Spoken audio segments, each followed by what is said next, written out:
We sent 2 trips to Uganda this summer, and one was our men's team, Survivor Uganda. They went here in June, and then we had, we can clap for that, come on.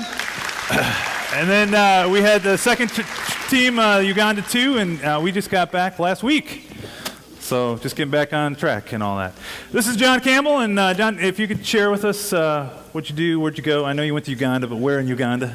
We went to Uganda, which is we went to Gulu first. When we got to Uganda, spent a day there. Got to visit with the children at the IDP camps. We went to 2 camps. The amount of kids there is unheard of, to see that many orphans in one spot and living the way that they live, but still having the Spirit in them, is very uplifting to go and see how those children, bring joy to us to see them, as happy as they are. When we left their IDP camps, we got a chance to visit the Safe House, which is a stepping stone for the Village of Hope for these children. We left we spent, a little bit of time with them. They introduced themselves, sang songs to us, and then we went to the property the next day, where we, immediately jumped right into various construction projects. We got to do, foundation work on the primary school. We got to do foundation work on the first home. We got to clear some land and build a pole barn for housing a brick press, which I am told now that they're not going to purchase the brick press, that it's cheaper not to make them, it's cheaper to buy them. So now the building will possibly be used for a church. So I thought that was cool. They, we just, whatever was needed to be done, we were there to do it. You probably hear people talk about it also. Uganda, it's all Uganda time, which seems to be all over Africa. It's you don't do what is in your heart to set out to do. You do what you can get done on their time, on their schedule, which is a lot lower than what your standards would be, but it's still fulfilling to get things accomplished. It's a culture that has a different value, isn't it? Oh. Relationships is like the number one priority, and so we're like, this is my list.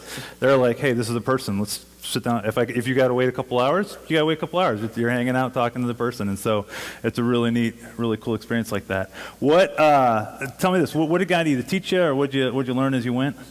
Well, personally, as a group, I know that we all got humbled by their culture, just how welcoming they are for us to come into their home, their country, and accept us, as Christians coming in to help them. They welcome with open arms, and that was just very humbling. You don't see anybody argue, complain. Everybody is as nice as could be there. Then, but on a personal note, I have my sister had joined a missions group and signed up to be lifetime over in Bosnia. This was a few years ago. She made this decision, and to have a family member do something like that when I'm new in my faith was really strange for me to understand why somebody would want to give up their life here to go to a country and do God's will over there. But after this trip, I totally see it. It's in me, and I pray that I get the opportunity to do it a lot more. Mike Dowd included. When you hear from our church, I'm sure everybody knows Mike Dowd and what he's doing for the church and for the Village of Hope. I feel it. I know what he has in him now to be able to go out there and do what he does for God. Amen. Amen.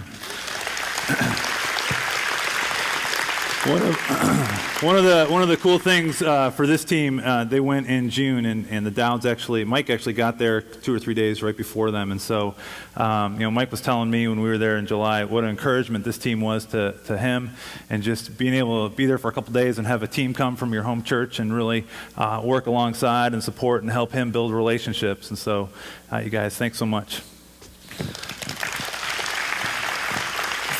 And this is Carmelita, and Carmelita, you went obviously to Uganda as well. Our team was kind of split up into 2 different sections, and what did you guys do?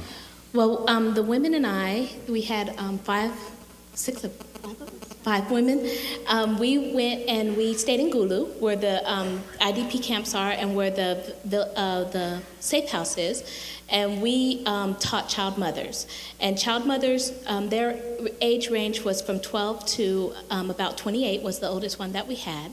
And we did a women's conference for them. The very first day, we washed their feet.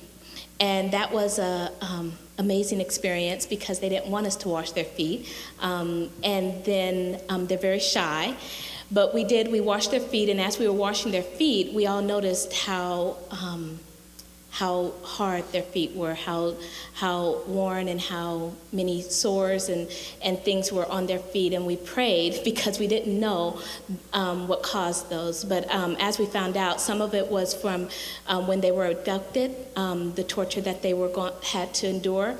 And some of it is from, as a job, what they do is, they call it digging, but it's working in a farm, pulling weeds and things like that. And so some of the sores would come from working on the farm with flip-flops or no shoes. We also were able to give them shoes that day also, and we painted their nails, and it was like real girls' time.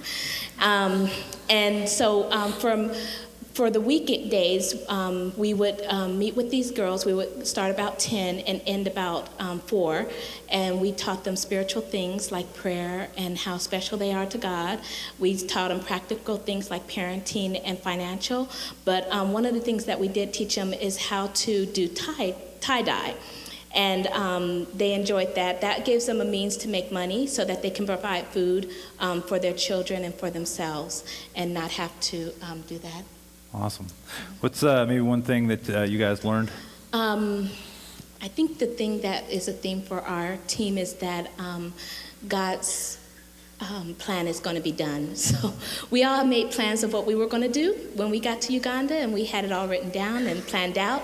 God had different plans for each of us personally, and I think also that God uses our testimonies the way He wants to use them. Each of us were able to give part of our stories to the girls, and the effect and the personal contact we got from the girls after doing that shocked us, I think. And so it was just a really great time to spend time with these girls and love on them when they're pretty much outcast of that community. So. Awesome. Okay. Thank you. Well, you guys are familiar that we as a church has helped Village of Hope purchase this land and then put the well on. Some of you obviously maybe haven't seen that and what that looks like. We actually shot a little video with Mike. And as can we thank these guys one more time as they head down? And we'll give you a tour of what's going on in the village.